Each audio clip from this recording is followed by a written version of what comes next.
día más a Cometando. Hoy estamos aquí en Cometas. Soy Lucía y este es mi compañero de Cometas, Juan. Y nada, hoy nos reunimos de una manera un poco inusual porque vamos a hablar con un personaje muy guay, José Prado Basás, que es, bueno, es un divulgador matemático, profesor de la Universidad de Sevilla, Sí, que además recientemente acaba de ganar el concurso de un bote de cifras y cifras y letras. letras increíble. Luego hablaremos con él de eso. Y nada, vamos a empezar con ello. Esperemos que disfrutéis el capítulo y que os parezca guay la charla. Bueno, y junto a este capítulo queremos sortear una copia escrita por José Antonio Prado Basas sobre el libro de divulgación que vamos a tratar también en esta charla. Y nada, los únicos requisitos para sorteo son seguir a Cometas en Instagram, que con la magia de la edición lo tendréis por aquí. Y nada, esperemos que disfrutéis del capítulo y que os pique la curiosidad del libro. Os dejamos ya con ello. Buenas a todos y a todas, bienvenidos a un nuevo capítulo de Cometando, un podcast de cometas. Yo soy Juan Yo soy Lucía. y hoy tenemos el privilegio de hablar con José Antonio Prado Basas, que creo que es una persona que nos puede aportar mucho en esta conversación que vamos a tener con él.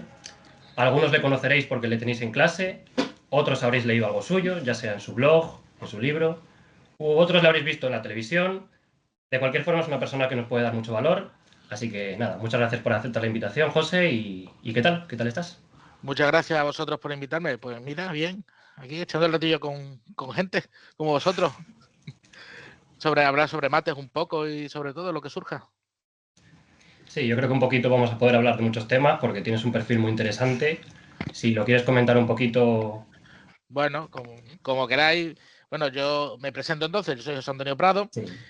Yo ahora mismo soy profesor de matemáticas del Departamento de Análisis Matemático en la Universidad de Sevilla, donde yo estudié la licenciatura en matemáticas, hice mi doctorado y no me quedé allí directamente, pero tuve un breve paso por la Autónoma de Madrid, o sea, cerquita donde estáis vosotros. Tuve por allí un año y medio en la Autónoma de Madrid, después pude volverme aquí a Sevilla y desde entonces pues aquí estoy investigando un poquito en matemáticas, dando mis clases y últimamente también divulgando todo lo que puedo porque me encanta la divulgación de las matemáticas, que probablemente sea la pasión y lo que más por lo que me podréis conocer a lo mejor. En redes me conocen más por Tito Eliatron, por ejemplo, y bueno, pues haciendo cosas de matemáticas, contando cositas de matemáticas a todo el que se deja contar algo.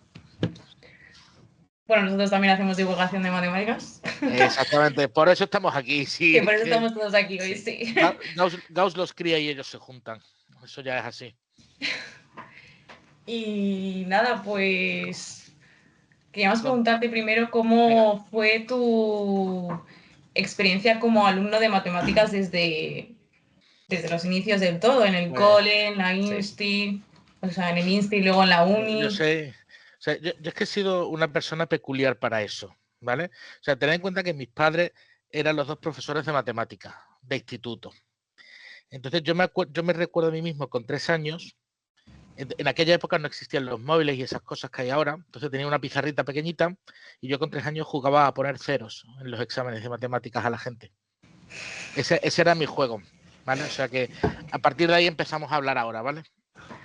Siempre he sido muy friki de las matemáticas, siempre me han gustado. O sea, lo de sumar matrículas, multiplicar matrículas, eso era lo básico que hacía en cualquier lado. En el cole, pues era el rarito que le gustaba las matemáticas. Bueno, no era el único rarito, había otra chica también que le gustaba mucho y por lo menos éramos dos. Pero, por ejemplo, historias del cole, había una, yo me acuerdo que yo tenía un profesor que se llamaba el señor Sevilla. O sea, con ese nombre ya imagínate cómo era, ¿vale? O sea, como Montgomery Banks, pero más gordito y más, no sé cómo decirlo. Era buena gente, en el fondo era muy buena gente ese hombre, pero bueno, era de otra época completamente. O sea, era de otra época cuando yo estudié en los años, eran los 80, si ya era de otra época, imaginaos ahora. Bueno, pues este señor cuando corregía los problemas utilizaba la democracia. Era muy demócrata él. Entonces, ¿a cuántos le sale 7 el problema? Levantaban unos cuantos la mano. ¿A cuántos le sale 3 el problema? Levantaban otros cuantos la mano. Pues a 15 personas le sale 7 y a 5 le sale 3, luego el resultado correcto es 7. Todo cojonudo, todo perfecto, hasta que una vez la minoría fui yo. Señor Sevilla, que el resultado no es 7, que el resultado es 3, pues al resto de sus nos hablaba de usted, al resto de sus compañeros le ha salido 7. Dice, pues a mí me ha salido 3 y lo mío está bien. Total, que al final yo tenía razón, como era obvio. Y mis compañeros empezaron a mirarme mal, no sé por qué también. Pero bueno, o sea, partiendo de ahí, imagínate las cosas que he podido hacer. O sea, ya después tuve otro, eso fue en sexto, eso era en sexto, sigue habiendo sexto. Después, cuando estuve en séptimo y octavo, ya este señor se jubiló porque ya era súper mayor y entró otro profesor, Gerardo, que era físico, pobrecito mío. Porque también pobrecito mío, porque claro, era la primera vez que se enfrentaba a unas clases y tuvo la mala suerte de toparse conmigo, que era un porculero y un tocapelotas máximo en las clases. ¿Y qué fue lo que preguntó? Algo así, dice, ¿cuánto vale 1 dividido por 0? Yo levanto la mano y dice, esa operación no se puede realizar. Y dice, eso está mal, el resultado es infinito. Digo, Gerardo, pues si 1 partido por 0 es infinito y 2 partidos por 0 es infinito, entonces 1 es igual a 2, ¿no? Petó. Es un buen argumento. José Antonio, mira, en el examen tú te vas al recreo. ¿Vale? Entonces yo en los exámenes de matemáticas me iba al recreo, mi amiga Eva también se venía al recreo conmigo porque era igual que yo, o sea, también una chica súper lista, menos bocazas que yo, más normal en ese aspecto, pero también nos íbamos los dos al recreo y la clase nos miraba mal, pero bueno, ¿qué le vamos a hacer?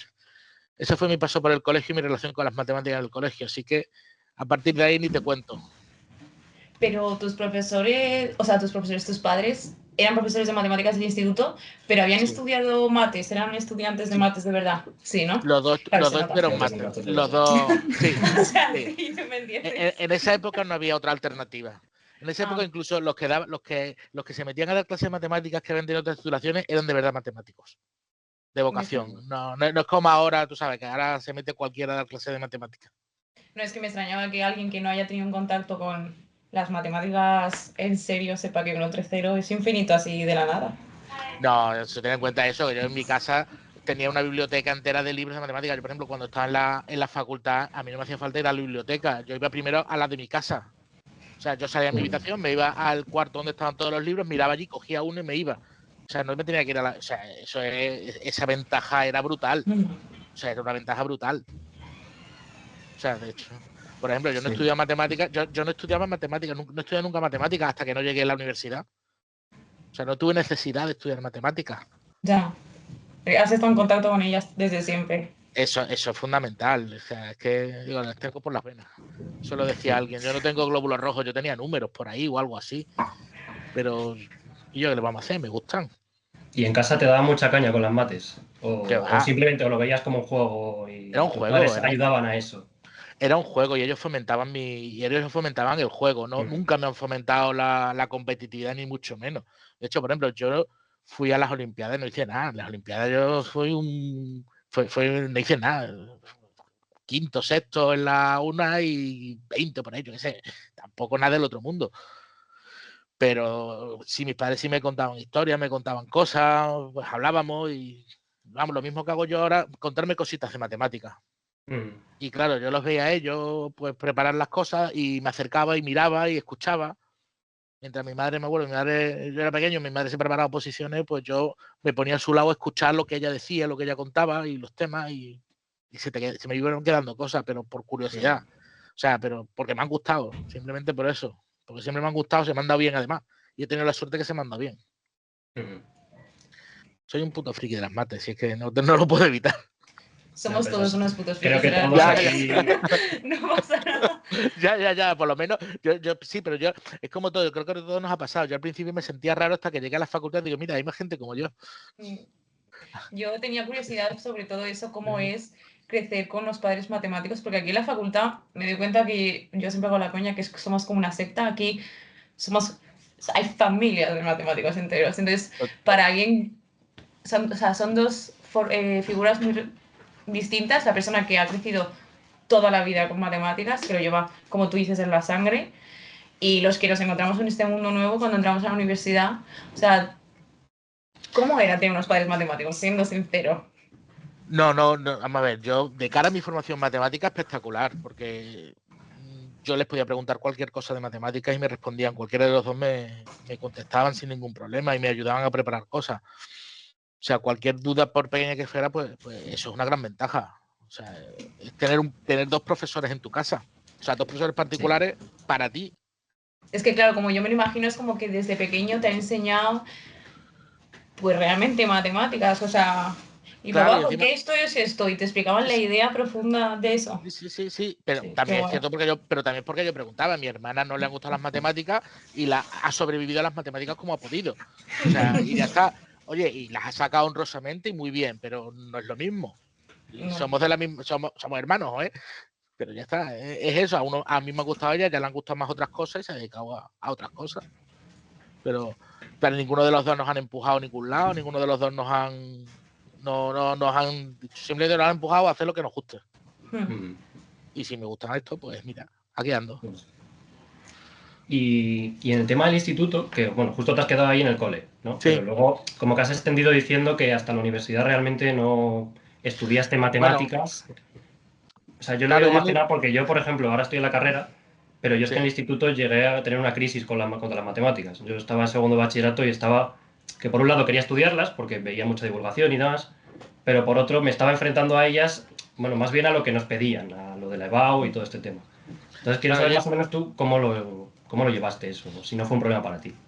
o sea, el instituto respecto a las matemáticas, ninguno, al revés, súper bien, otra vez, más divertidas las matemáticas, más interesantes, ya dejaban de ser juegos y ya empezaban a ser algo más serio.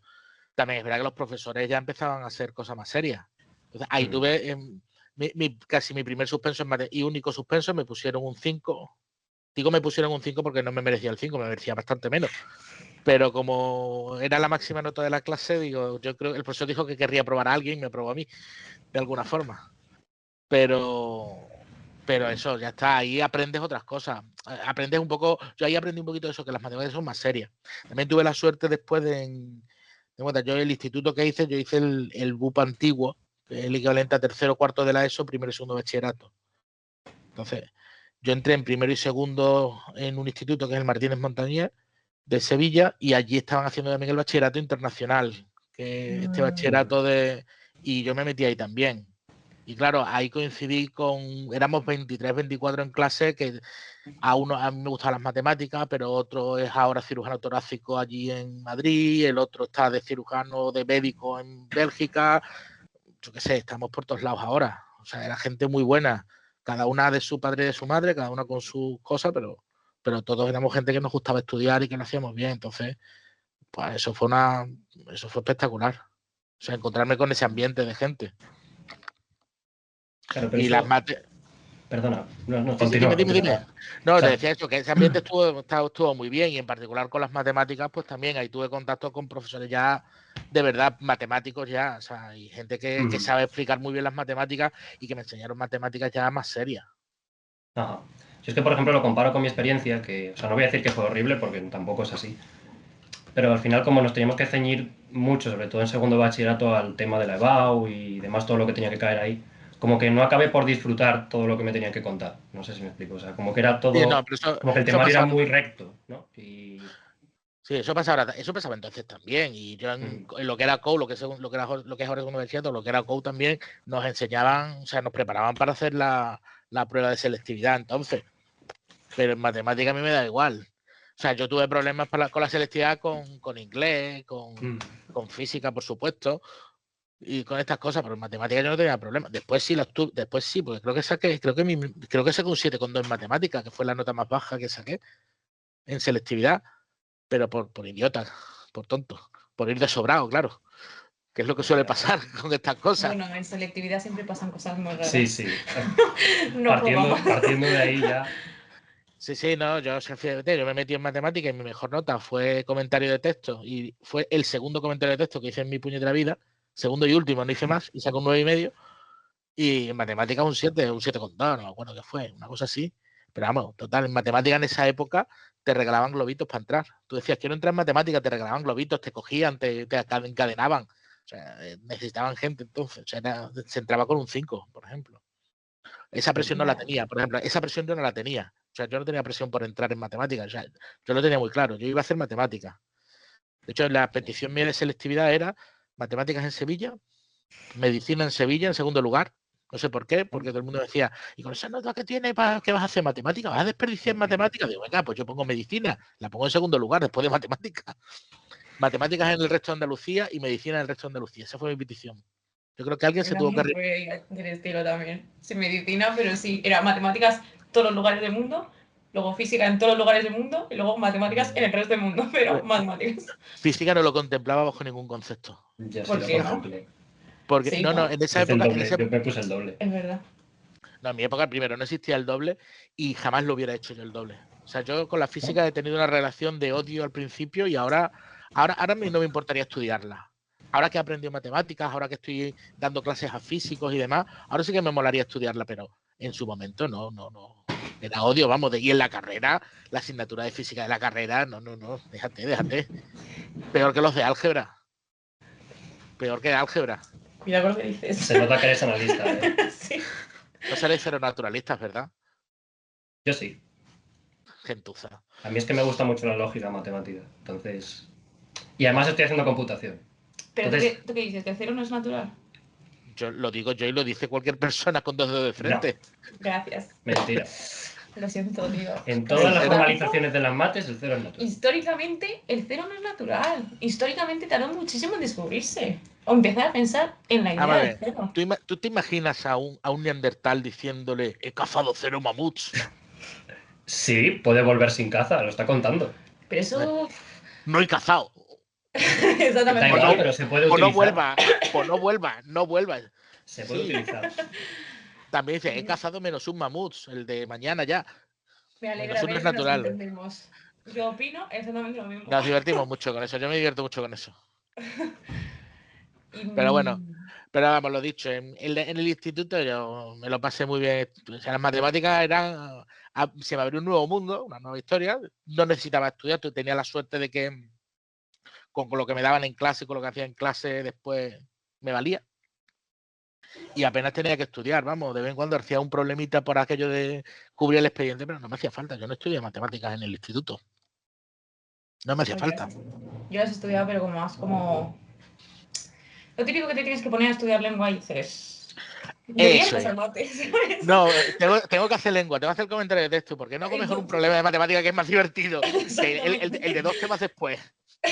Sí. Pues así, vamos, yo iba así, después cuando me tocaba, pero bueno, iba de sobra, después me pasó lo que me pasó en selectividad, las hostias me las llevé, pero bueno, ¿qué lo vamos a Pero hacer? yo sí que es cierto que entiendo lo que quiere decir Juan, porque yo en bachillerato me encantaron otra vez, pero las mates de tercero de la ESO, cuarto de la ESO, yo lo siento, pero a mí me parece aburridísimo. No, ahora son aburridísimas. Ahora es que es repetir otra vez lo mismo. Es que Sí, creo que sí. todas las puñeteras eso, los 2 o 3 primeros temas son los números. Todos iguales. Los números, Es factorizar, aburrido. no sé si Racionalizar, ¿no? racionalizar, sí. Pero si es que siempre Sí. hacen lo mismo. Es muy mecánico todo ahora.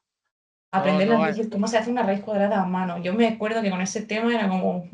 Es que no yo no me saberlo acuerdo. hoy en día. No saberlo. Yo tenía mi método.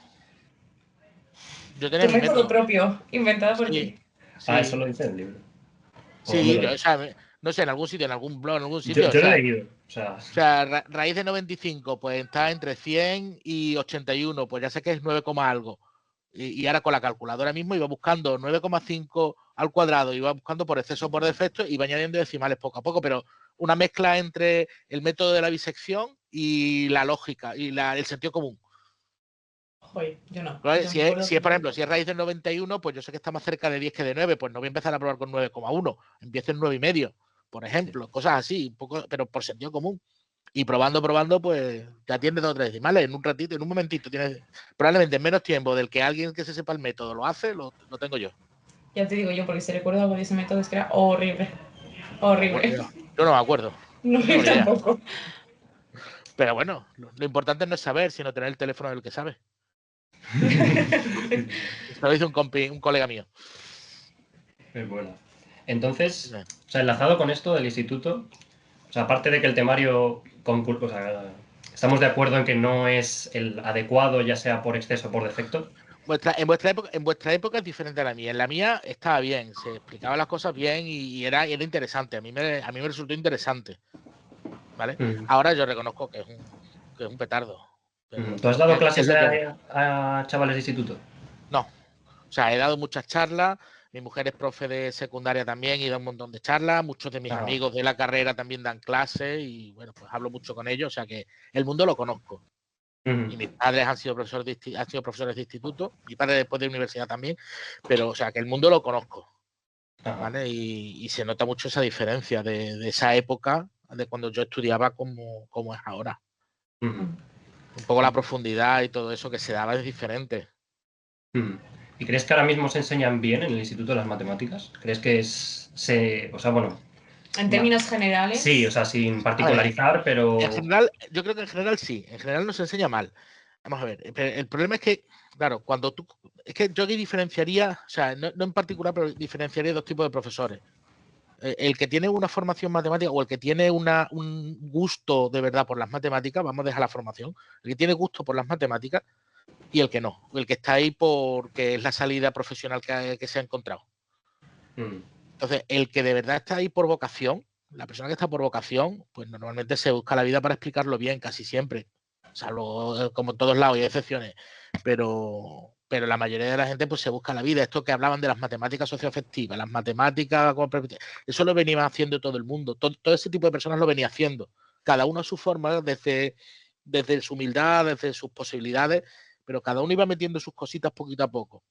Ahora, la persona que está ahí simplemente porque esa es la forma de conseguir un trabajo, pues, a él le da igual estar dando clase de matemáticas como estar haciendo una cosa. Pues esa gente de esas te encuentras en los institutos últimamente cada vez más.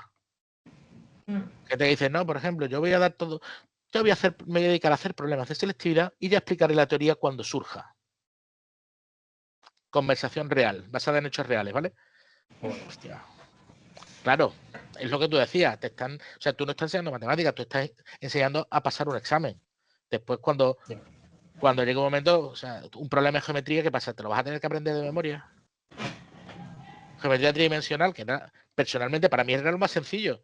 La geometría en 3D era lo más sencillo. Yo me imaginaba, o sea, tú me veías así, con la mano así, una mano aquí, una recta perpendicular. En mi cabeza me lo imaginaba y después lo ponía en el papel, lo ponía por escrito. O sea, pero antes yo veía el problema en mi cabeza. Si eso no se lo enseña, eso no lo van a hacer. Si tú enseñas a resolver problemas, se hace así, traza la bisectrita. Eso no es enseñar matemáticas, eso es otra cosa. Eso es programar. Ya, yo es que doy también clases a niños y lo noto mucho que... malamente. O sea, saben hacer cosas, pero no saben qué hacen ni por qué, entonces falla mucho todo. También tú tienes un sesgo ahí. Ten cuidado, tú normalmente tienes un sesgo porque tú te dedicarás a dar clases particulares a los chicos que lo necesitan. Chicos, bueno, sí, claro, chicos que no son especialmente buenos, chicas que no son especialmente buenas, ¿verdad? Entonces, tú te quedas de los que les cuesta las matemáticas, los que tienen padres que se preocupan. De todo un poco, en verdad, porque tengo la suerte de que tengo alumnos que vienen con las cosas trabajadas y tal, pero realmente me pasa en la mayoría de los casos que con despejar, es que yo lo noto muchísimo, que la gente no sabe despejar, pero porque realmente no tienen ni pajolera idea de lo que están haciendo. Es como esto pasa al otro lado así, así, así, y es como, no pasa en ningún lado. Lo que está sumando se pasa restando. Mira, hoy estaba viendo el capítulo estaba viendo lo del saber y ganar. O sea, una de las preguntas mega difíciles es resolver una ecuación 17x igual a 56. Hostia. Y la han hecho paso a paso. Dice, esto que está sumando lo paso al otro lado restando. Digo, esto es lo más antipedagógico que hay. Totalmente. Yo lo noto mucho con eso, sí. Yo estaba mirándolo y digo, Dios mío, Dios mío, Dios mío. Menos mal que es el único programa cultural que hay que nos queda en la tele todavía, porque si no apaga y vámonos. Pero sí, ¿qué quieren? Es lo que hay. Las matemáticas son difíciles, yo lo digo en las charlas, las matemáticas son difíciles y cuestan. Por eso. Sí, lo dices por en eso una la gente. entrevista, que es como hacer deporte.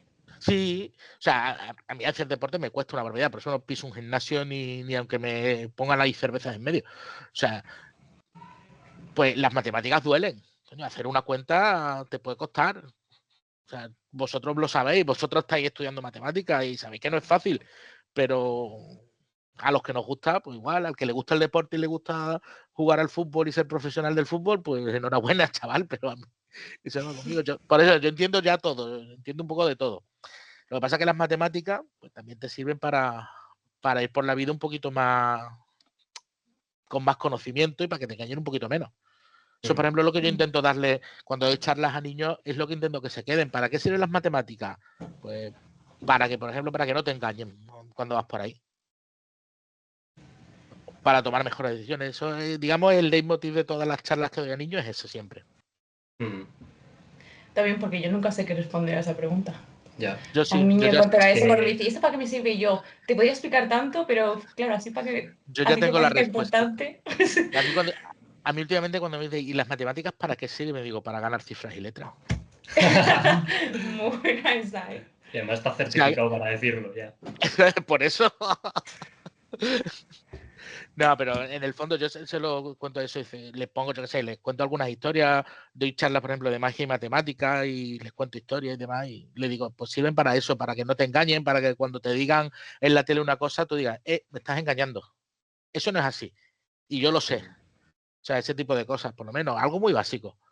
Hay algunos chicos que les tienes que decir, mira, sirven para que cuando te vas a comprar una chuche te den bien la vuelta. Simplemente para eso. Por ejemplo, pero bueno, partiendo de ahí, es que partiendo de ahí. O sea, tienen que ver, o sea, los niños, por ejemplo, yo creo que tienen que ver la utilidad de las mates. O sea, nosotros ya estamos un poquito más avanzados, pero y vemos vemos la belleza de las matemáticas y eso, qué bonito la demostración, ya sabemos lo que es una demostración bonita y eso. Pero a esas edades, en secundaria, ¿tú sabías lo que era una demostración bonita? Yo apenas sabía lo que era una Yo apenas demostración. sabía lo que era una demostración. Por eso, es verdad, también es verdad, la lección no se daba. Yo tuve la suerte que a mí yo en tercero de BUP, lo que es primero de bachillerato, me hicieron, me enseñaron lo que era un sí solo sí. ¿En segundo de bachillerato? En primero. En primero. Primero, Ojalá nosotros. nos pusieron un sí solo sí en la pizarra, a ver si sois capaces de demostrarlo para la próxima vez, para el próximo día. Y éramos dos compañeros, yo demuestro un sentido, yo no sabía lo que era. Entonces yo tomé una cosa como cierta y demostré la otra. Y yo me quedé tan feliz. Es decir, demostré una implicación, yo no sabía nada. Y yo estaba tan feliz porque había demostrado aquello. Y cuando hablo con mi otro compañero, el otro friki de las mates, mi amigo Agustín, dice, no, había que hacerlo al revés. Tú tienes que partir de la otra y llegar a la una. Y dice, no, tú partes de la una y llegas a la otra. Y estuvimos discutiendo un poco hasta que en clase nos explicaron que, bueno, que lo habíamos hecho entre los dos, pero ninguno lo habíamos hecho entero. Entonces yo aprendí así lo que no sí solo sí. En primero de bachillerato. O sea, yo creo que en bachillerato solamente lo que me enseñaron lo que significa el símbolo existe. Fue lo único así. A mí ni eso. Yo creo que mi profesora algo de pereza y puso no existe en plan de venga, por favor. Ostras, yo solo tengo que recordar en las clases de primero de física todavía, por si acaso, la simbología básica. Para todo, existe. Pero porque nadie te lo explica hasta que entré a la universidad me puso a explicármelo. No, es verdad. Pero bueno, voy de a poco. Pues esa es mi vida de matemático, de alumno de matemática, básicamente. Un tocapelotas de libro, en todos los sentidos. Pues una cosa más sobre este tema, o sea, son mía, de una charla que di. Por la semana de las mates suelo dar una charla en mi instituto todos los años, pero nada, así muy divulgativo. Y un año fui con un compañero de aquí y demostramos el teorema de Pitágoras en la pizarra, pero como de forma visual, como haciendo como un cuadrado y con los cuatro rectángulos y tal. Y luego hicimos una de las identidades notables. Y a los chavales como que no parecía entrarles mucho porque decían, bueno, sí, tal. Pero cuando les llevé la fórmula de segundo grado, la de menos b más menos raíz cuadrada, no miento cuando digo que igual 10 o 15 personas me preguntaron, ¿pero eso se puede demostrar? O sea, me dijeron, eso parte de algún lado. Y yo le dije, claro. Y entonces cogí, puse la ax cuadrado más bx tal. Y lo probamos y muchos chavales diciéndome, es que ya por fin sé lo que estoy usando. O sea... Pero eso me pasa a mí en la carrera, ¿eh? O sea, yo en primero de físicas lo he hecho. Me he parado un día, en primero de física, por ejemplo, me he parado 5 minutos a hacerles la cuenta. ¿Vale? O sea, y lo flipan. Claro, y son chavales en primero de física, son chavales ya, coño, que tienen una notaza para entrar, que saben, súper estudiantes. Hostia, pues sí. Pues sí. Ellos la fórmula de segundo grado es magia. Esto es una magia. Sí. Esto es Wingardium Leviosa, pero en plan, o sea, la solución. Pues imagínate cuando le cuentas la historia de la ecuación de tercer grado. Sí, o la de cuarto y la de que quinto no existe y ya eso flipan. Es que ya cuando descubrí eso flipé. Y fue Sí. el año pasado que decirte, Sí, ¿no? sí, O pero eso sea, ya... yo ni lo La sabía. historia de Ferrari, Bombero, eso da, yo siempre he pensado, eso da para una serie de Netflix que te cagas. De hecho, nosotros en el podcast, el primer episodio va de eso. Es que De esa historia mola un montón. mola Bien, mazo. Sí, sí. esa es brutal, tío. Eso es brutal. A Esa mí es me brutal. encantó. Fue una de las primeras historias que vi de divulgación de matemáticas Ujú. en YouTube. Sí, sí. Yo de las primeras fue. A mí la primera que conocí fue la de Galois. La La del duelo. historia de Galois. La del La del duelo de duelo. Galois. La del duelo. Yo eso no me la sé en verdad. O sea, sé que murió en un duelo o algo así, pero no Sí, estoy muy y enterada. muy joven. Es que con 23 años o 24. Sí, y dejó todo escrito. Sí, Pero y yo pensé, joder, yo Heroicamente. con esta edad no he hecho en una nada. noche. Tipo, En una noche que se podía haber quedado callado el cabrón. Porque. Joder, vaya la que lió el colega. sí, sí. Eso es lo que tiene. Es que la historia era el que era muy mujeriego, ¿no? Era un tipo muy mujeriego.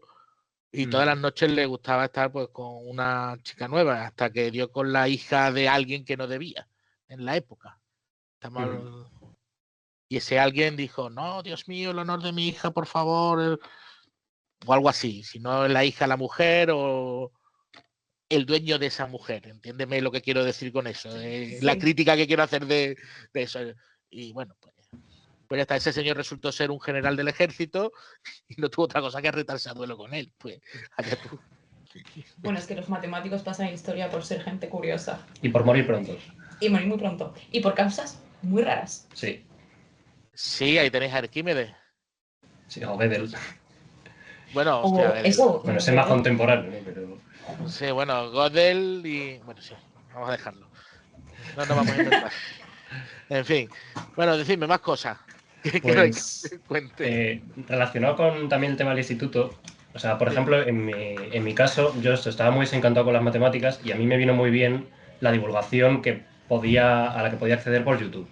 Y en concreto yo, si estoy aquí en la carrera ahora mismo, es porque pude ver a los canales adecuados y me pudieron, entre comillas, enseñar la belleza de las mates a tiempo para tomar esa decisión. Entonces, ¿qué opinas, o sea, tú qué opinas de la divulgación en esta época? Porque ahora mismo, sin duda, es el punto álgido de la divulgación, porque es muy accesible, desde luego. Y ¿cómo la ves? O sea, ¿opinas que es un buen medio para que a alguien le entre en la cabeza lo bonito que puede ser un tema? Hombre, a mí me encanta. O sea, ojalá hubiera tenido yo ese tipo de contenido. Yo en mi época, Mm, lo más parecido, el contenido más parecido que tenía era el más por menos de Antonio Pérez Sanz. mm, Y ya eran vídeos antiguillos. O sea, Odona en el país de las matemáticas, lo más parecido a divulgación que teníamos en vídeos en mi época. O sea, a mí me parece ahora mismo el medio ideal, con gente como Mates Mike o Eduardo Sánchez Cabezón. Hostia, pues, cuentan las cosas muy bien. O sea, a mí me encantaría, vamos. O sea, a mí me encantan esas cosas siempre. Yo soy muy o sea, yo me quedé en los blogs, ¿vale? Yo me quedé en los mm, blogs. O sea, yo en mi época recuerdo que yo empecé a leer blogs, digo, hostia, no hay ningún blog de matemáticas, encontré gaussianos. Como todos los grupos, empecé a escribirle a Miguel Ángel, empecé a escribirle, oye, ¿por qué no hablas de esto? ¿Por qué no hablas de esto? Miguel Ángel, evidentemente, pasaba de mí, como todos hacemos después, y de pronto dije, esto se lo contaba a él, ¿eh? Y de pronto le dije yo, hostia, pues ¿por qué no escribo yo sobre matemáticas por mi cuenta? Y empecé a escribir el mío. Así empezó, porque no me echaba cuenta gaussiano. mm. Pero entonces no había vídeos, ¿no? YouTube existía cuando yo empecé. No me acuerdo. Empecé creo que en 2008 a escribir en el blog. Pues por ahí estaba YouTube. Ah, entonces tú empezaste, a ver, supongo, digo yo que para empezar te da menos palo con un blog que con un vídeo de YouTube ahí contigo. Claro, no, además que en esa época no había vídeos de YouTube. O sea, los vídeos de YouTube era una novedad y no sabía ni que existía prácticamente YouTube. Y ya poco a poco, pues sí, pero empezamos a escribir, porque primero a mí me resulta más fácil escribir que salir haciendo un Mm. vídeo. O sea, ni siquiera en pandemia, por ejemplo, sé hacer un vídeo todavía en condiciones. ¿Vale? O sea que. ¿Y Pero- eras ya, o sea, eras todavía estudiante cuando empezaste con el blog o eras ya licenciado? No, yo ya era profe. Mm. O Ah, sea, yo empecé en 2008. Yo la licenciatura la acabé en 2000 y el doctorado en 2004. O sea, de hecho, yo no he divulgado. O sea, la primera vez que se me ocurrió dar una charla, o sea, yo empecé a escribir por eso, porque me empezaba a gustar el tema de blog, empecé a escribir. Me contactaron los de Naucas. Y dijeron, oye, ¿tú quieres formar parte de este proyecto de Naucas? Digo, ostras, pues vale. y empezaron a montar un evento gigantesco. Fui allí a ver lo que era, vi un montón de gente, las charlas chulísimas y digo, qué guay, yo sé dar una charla de esa. Y al año siguiente di mi primera charla. Eso fue en 2012 y desde entonces no he parado. Desde entonces no he parado, me encanta. O sea, descubrí lo que era eso y me encanta. Es que es muy bonito. Además, los que tenemos como esa gana de soltar todas las matemáticas por la boca, o sea, a mí me pasa cuando estoy en casa que mis padres no son matemáticos ninguno. A mi padre sí que le gusta más la ciencia, pero yo es que cuando descubro algo le digo, ¡buah, mira esto tal! Y mi padre, que sí, que no sé. Mira, en la comida de Navidad de mi familia está mi padre, bueno, mi madre ya falleció, pero también estaba en su momento, estoy yo, está mi mujer y 2 primas más. Y el exnovio de una de mis primas. O sea, hemos llegado a ser 7 matemáticos de 12 personas. Wow. ¿Vale? Qué gustazo, en verdad, poder hablar de mates sin sentir que estás En molestando Nochevieja. al personal. Bueno, sí, molestábamos a los otros pobres que no tenían ni idea, Bueno, pero una nos minoría. teníamos que contener de vez en cuando. Pero mola, mola. O sea, yo descubrí eso, descubrí que me encanta hablar y contar cosas y pues mira, aquí estoy. Así empezó, tío. Yo te quería preguntar si crees que los estudiantes de matemáticas, pese a ser estudiantes de matemáticas, estamos un poco conectados con esta divulgación de matemáticas, en plan de, no de hacerla, sino de consumirla, en plan de que yo lo noto en la carrera que, vale, hay un grupo de gente que nos encanta la divulgación, la hacemos y la consumimos, pero que en términos generales la gente no conoce esta parte divertida de las matemáticas, por ejemplo, cómo se inventó la derivada o el problema que hubo entre Newton y Leibniz o cómo se llegó a la idea del cero y tal, que no conocemos y yo creo que eso en verdad, de alguna manera, dificulta también que lleguemos a entender en la Otra, profundidad todo o algo así. no sé, es verdad, yo en mi época echaba en falta cosas de esas. Por ejemplo, yo en Sevilla no teníamos apenas nada de historia. Había un seminario de historia y yo me apuntaba a todas esas cosas porque me gustaba aprender. Pero ahora no, yo ahora al revés, yo ahora tengo la percepción que buena parte de mis alumnos, por ejemplo, sí que conocen cositas de divulgación, conocen historia. A lo mejor no conocen todo, pero si no una sí conocen otra. O sea, yo tengo otra impresión ahora mismo, por lo menos en Sevilla, sí que hay un movimiento fuerte por la divulgación en matemáticas, en física, por ejemplo. O sea, se Bueno, hacen claro, yo lo muchas comparo cosas. solo con la época en la que Digo, ahora, pero ¿crees que eso influye de alguna manera para bien? yo, hombre, sí, que la divulgación es buena, sí, por supuesto. O sea, es que no es lo mismo, o sea, comerte un teorema, su demostración y eso, que te cuente un poco la historia de cómo surge ese teorema, por qué surge. O sea, yo aprendí en las derivadas y no tenía ni idea de que había un tal Newton y un tal Leibniz que habían estado. Yo eso me lo aprendí después y me lo leí después, todas esas historias. Y bueno, y un montón más de las que cuento en el libro que las aprendí para escribir el libro. Pero, ostras, todo eso está bien. Y cuando, o sea, yo lo de dedicarme a la divulgación, por ejemplo, aparte de lo de gaussianos también, fue porque cuando yo empecé a dar clases, a mí eso de contar la historia, o sea, a mí me pasaba, cuando a mí me contaban solo los apuntes tal cual, digo, bueno, ¿y detrás qué hay? O sea, a mí eso que me demostración, sea epsilon igual a f de b menos f de a partido 27m. Digo, vale, chaval, ¿cómo has llegado a ese epsilon? Lo que pienso yo todos los días con el análisis, cómo llegas a ese epsilon. Vale, pues explícame, o sea, sí, que ese es perfecto, vale, pero eso es muy Bourbaki, eso es lo que hacían los Bourbaki. Cuéntame cómo llegas a ese número, por qué, o cuéntame lo que hay detrás, la historia. Claro, empecé por ahí y después ya te interesas en cómo a ese señor o a esa señora se le ha ocurrido preguntarse por ese teorema, cómo llegó a esa demostración y empiezas a rascar lo que hay detrás de la historia y a conocer. Entonces, a mí me gustó esa historia, me gustó mucho. Y digo, ostras, pues esto en mis clases yo creo que puede funcionar y empezaba a contar, evidentemente, con quién usaba mis cositas de matemáticas, con mis alumnos. ¿A quiénes les cascaba mis cositas de matemáticas? A mis alumnos. Y yo veía que ellos, cuando yo contaba una historia, se callaban y escuchaban. Cosa que cuando contaba un teorema no lo hacían. Digo, pues va a ser que esto le gusta. Y pues poco a poco, pues vas leyendo más. Yo voy formando un poco más en divulgación para contar un poco más cosas. O sea, así empecé, por ejemplo, en divulgación. Yo creo que es muy buena. Yo creo que escuchar charlas, leer ahora mismo, escuchar podcasts, ver vídeos, leer, está muy bien, porque es una formación completamente paralela que no te suelen dar. pero que, por ejemplo, yo me encargo de intentar recomendar muchas cosas. O sea, yo no te voy a decir que consumas divulgación, pero sí te voy a recomendar que veas esta charla de Clara Grima, vete a ver, estoy hablando de es que lo he hecho hace poco, estoy hablando de estadística, escúchate a Anabel Forte, léete el libro de Anabel Forte, o búscate cualquier charla de Anabel Forte, por ejemplo, o yo qué sé, toda la gente que yo conozco que me gusta cómo hace las cosas, pues la intento pues contar y que la gente la conozca. A mí es que me encantan esas cosas, Sí. sí, cuando me dicen esas cosas en clase. Incluso de vez en cuando en las enseñanzas virtuales y eso les pongo vídeos, charlas de vídeo, enlaces a otros recursos, a otras historias, para que, mira, ahí lo tenéis. Si queréis verlo, lo veis, si no, pues ahí está. Con que pique uno, ya, con que una persona pique. Hace mucho tiempo empecé a hacer pedimos un proyecto para una asignatura de innovación docente. O sea, fíjate si escribimos mal el proyecto, que el proyecto originalmente era para irnos nosotros de viaje a otras universidades a ver lo que hacían, y nos dieron un montón de pasta para atraer a gente a nuestra universidad. O sea, nosotros nos queríamos ir para allá y la pasta nos la dieron para todo lo contrario. Imagínate lo mal que escribimos el proyecto. Pero de pronto nos dimos, bueno, pues vamos a aprovechar el dinero. Entonces montamos un ciclo que se llamaba la divulgación como herramienta de aprendizaje y trajimos a 3 o 4 personas a dar charlas de divulgación. Y nos llevamos a los alumnos para allá, a escuchar las charlas. Medio punto el que viniera a dar las charlas, por cada charla que asistiera. Pagado, o sea, eran pagados, era público pagado. Totalmente, ¿vale? Ellos iban, firmaban, escuchaban, estaban allí y hacían como escuchaban la charla y se iban. Al cabo de los años, monto yo una charla por otras historias y me encuentro un alumno y dice, ¿tú te acuerdas de mí? Y dice, no, dice, yo era de las que venía a esas charlas obligadas al principio, pero ahora estaba ahí, porque quería. Digo, o sea, pues mira, mereció la pena. O sea, todo eso mereció la pena. Por ejemplo.